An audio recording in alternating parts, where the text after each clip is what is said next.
Flat নির্মাণ ব্যবসা profitable না হওয়ার প্রধান কারণ ফাঁদ। কারণ আপনার জমির যে পরিমাণ দাম, আপনি সেই জমি থেকে মাত্র 40% যখন বিল্ডিং করবেন তখন স্কোয়ার ফিট কস্ট প্রাইস অনেক বেশি। ওই স্কোয়ার ফিট কস্ট দিয়ে কেউ ফ্ল্যাট কিনতে চাচ্ছে না, আনলেস আপনার কাছে অবৈধ অনেক টাকা না থাকে। তো সেখানে আছে তার সাথে নির্মাণ কস্ট বাংলাদেশে তো অত্যন্ত বেশি। আপনার এখানে ইটের দাম বেশি, সিমেন্টের দাম বেশি, ক্যারিং বেশি, চাঁদা দিতে হচ্ছে, পার স্কোয়ার ফিট নির্মাণ কস্ট অনেক। ওয়ার্ল্ডের মধ্যে one of the, labour cost বাদ দিলে one of the highest cost আমাদের এখানে। তো স্বাভাবিকভাবেই ম্যানহাটনের ফ্ল্যাটের দাম আর গুলশানের ফ্ল্যাটের দাম একই, বা ম্যানহাটনের মনে হয় কম। ফলাফলে যেটা হচ্ছে যে বিদেশিরা, প্রবাসীরা, এনআরবিরা একটা সেফ ইনভেস্টমেন্ট ছিল যে ঢাকায় একটা ফ্ল্যাট কিনবো, একটা শেয়ারে জমি করব, তারা এই জায়গাটায় ইন্টারেস্ট হারিয়ে ফেলছে।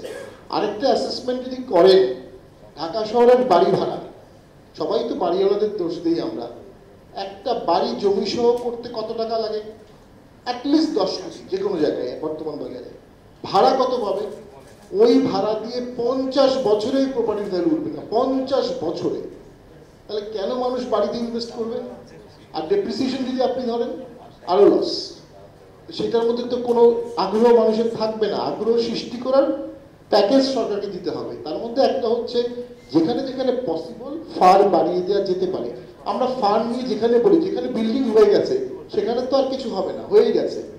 যেখানে ফাঁকা জায়গা আছে, যেমন আমি প্রচুর পূর্বাঞ্চলে যাই হাঁসের মাংস খেতে, এবং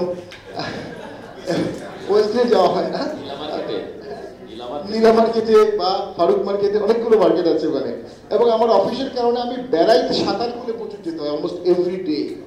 লাস্ট 10 বছর আমি বেড়াইতে যাই অলমোস্ট এভরি ডে। ওখানে 10 বছর ধরে আমি দেখছি হাজার হাজার একর জায়গা ফাঁকা আছে যেখানে নগরায়ণ করা যাবে, লক্ষ লক্ষ প্লট পড়ে আছে, এবং 10-12 বছরে ওখানে আমার চোখে দেখা কয়েকশো বাড়ি হয়নি। কারণ হচ্ছে হিসাব মিলছে না। আপনি একটা 5 কাঠা জমিতে 40% বিল্ডিং করলে সবাই স্যাটিসফাই হতে পারছে না। তো ওখানে 10% 20% পাঠাই দিলে কি ক্ষতি হবে, বাড়িয়ে দিলে? এটা এনভায়রনমেন্টাল বিদরা বলতে পারবেন, ইঞ্জিনিয়াররা বলতে পারবেন, আমাদের না। কি ক্ষতি হবে আর কি লাভ হবে? লাভ হবে এটাই যে অনেকগুলো বাড়ি হবে ফাঁকা জায়গাগুলোতে, প্লটগুলোতে বাড়ি হবে, মানুষ নগরায়ণ পাবে। 1 কোটি লোকের বাসস্থান তো দিতে হবে।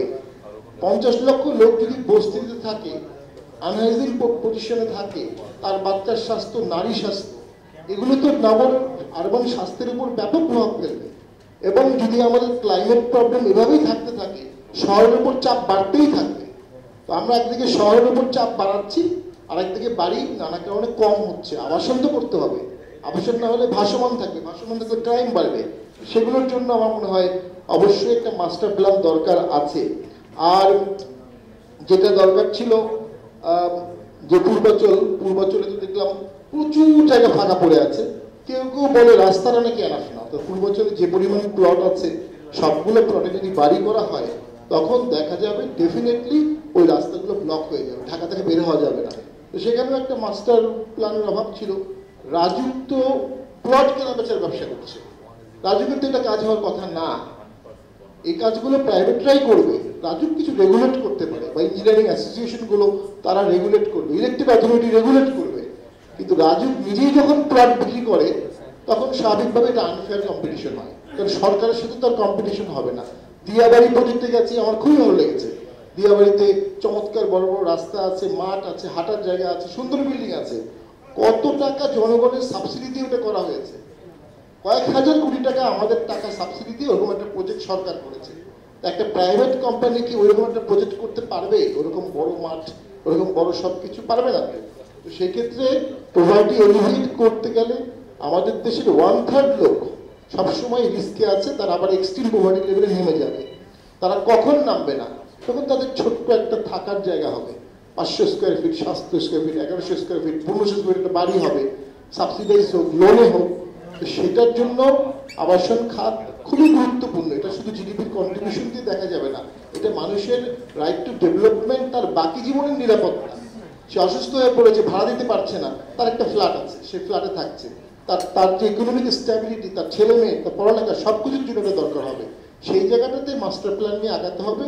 এবং আমি মনে করি যদি এনভায়রনমেন্টাল কোনো বড় ইস্যু না থাকে 10% 20% ফার বাড়ালে মহাভারত অসুস্থ হওয়ার কোনো কারণ আমরা দেখি না, বরঞ্চ সেক্টরটা বাঁচবে এবং অসংখ্য মানুষের এখানে যে স্বার্থ আছে সেই স্বার্থটা রক্ষা হবে।